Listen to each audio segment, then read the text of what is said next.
and other kids saw them, and they started talking to their dads a lot of the time, and a lot of boys stood up.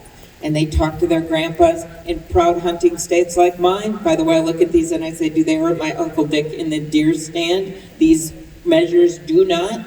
In proud hunting states like mine, it changed, it flipped.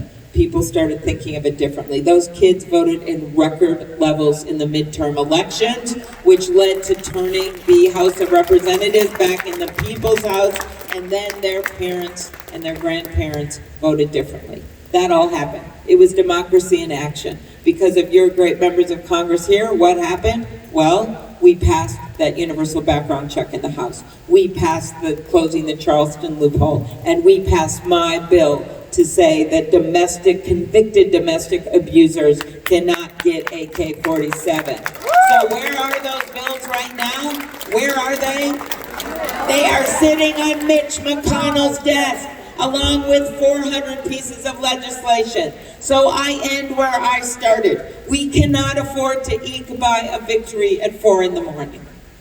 That'll be sweet, but we will not win big then. We will not have won that Senate race in Arizona. Your neighbors, where Mark Kelly, Gabby Gifford's husband, the astronaut, can win that race. We will not win if we just eke by a victory. We have to win big. I have that track record. I have won every race back to 4th grade, when my slogan was, which I have since abandoned, all the way with Amy Kay. I have won every congressional district, the rural, the suburban districts, highest voter turnout in the country in Minnesota when I led the ticket every single time. We won big in urban areas and got out people voting, but we also won in those swing districts and those rural areas. And I have done it, and I won in Michelle Bachmann's district 3 times. So if you want to build that coalition like we are doing all over the country, come with us. And I will end with this, the very last time I'll tell this holiday story. The very last time, because the week is coming to an end.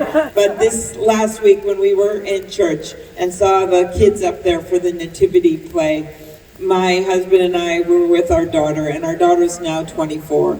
But when she was 4, we were sitting in those same pews, and she was at that time wearing this angel dress with these big, huge wings, because she was supposed to play the angel at the end, and she wouldn't go out to practice.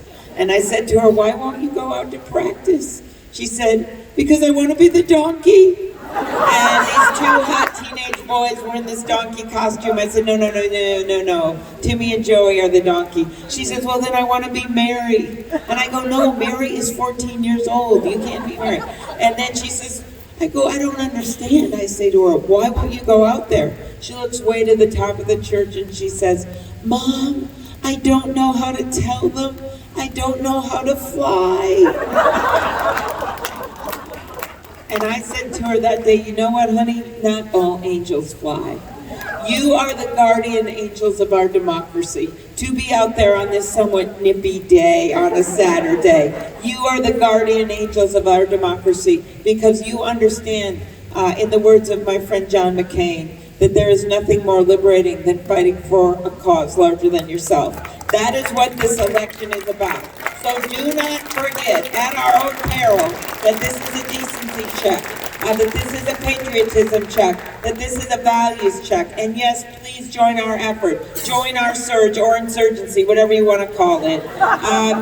We're going to have this green bus in Nevada, and you will never be the same. I picked that color because it was Paul Wellstone's color. I was one of my mentors in politics that believed that anything and everything is possible. So I ask you to caucus with us. I was in New Hampshire on New Year's Eve. We did a town hall, don't ask me, with 500 people at 5 o'clock, but they were all there. And I said to them that night, it's New Year's Eve. You won't even remember that you signed the card the next day.